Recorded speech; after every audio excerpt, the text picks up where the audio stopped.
Okay, today we are harvesting this 46 Ford, and it is cold out today and windy, so it's quite uncomfortable. But this one, I haven't paid a whole lot of attention to it because I've been so amazed by all the old stuff.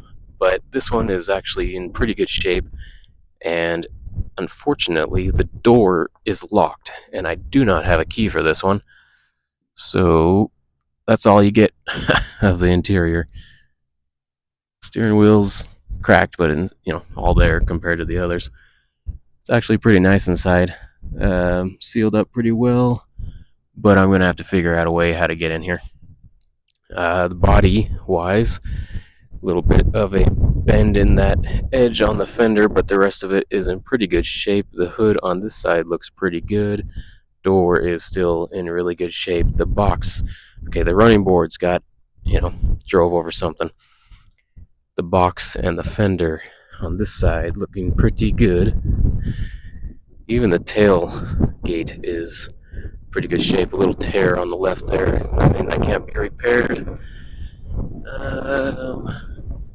Fender on this side still looking really good. Pretty good. I think it's got a couple little things on it. The running board looks like it got patched up here. The box is still straight. I mean, that's really hard to find on these older vehicles, is a good box on them. They usually get beat to hell. Door's looking pretty good. I believe the roof was looking good too. Nice bulge coming out of the tire right there.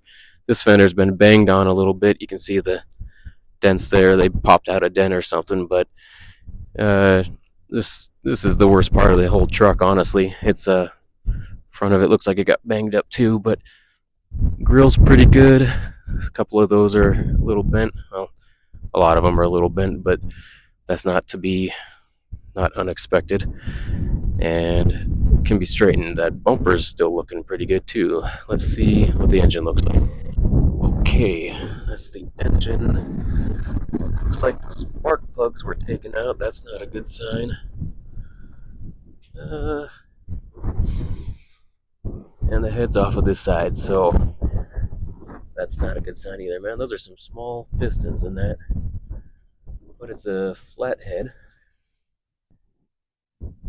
Hopefully it's not seized. I mean, I don't know. Probably had moisture kept off of it, but we'll see. I don't know. We'll get around to it. We'll mess around with it. We'll get it figured out.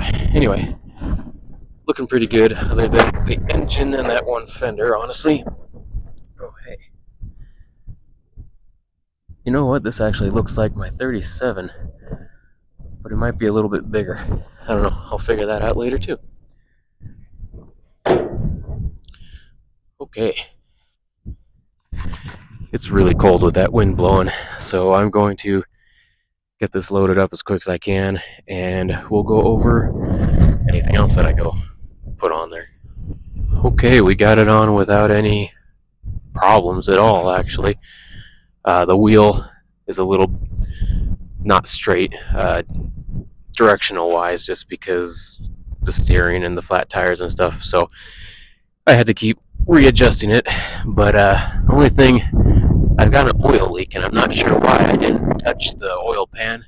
It started doing it when I got it to an incline, so I guess it's good to know there's oil in the engine.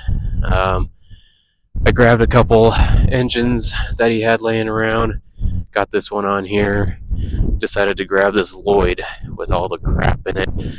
Just a parts car, I'm sure that's all that'll be. Yep, no engine in it at all. I've got another one, and I think that one's a bit more complete. Yeah, it's windy and it's very cold out here, but I just want to kind of show this to you real quick. I got another engine in the back of my car, a cowl truck, I should say, and I got a little, I think that's a Model T engine there too. This engine, I'm not sure exactly what it's off of. I got the numbers, I'll try to figure it out.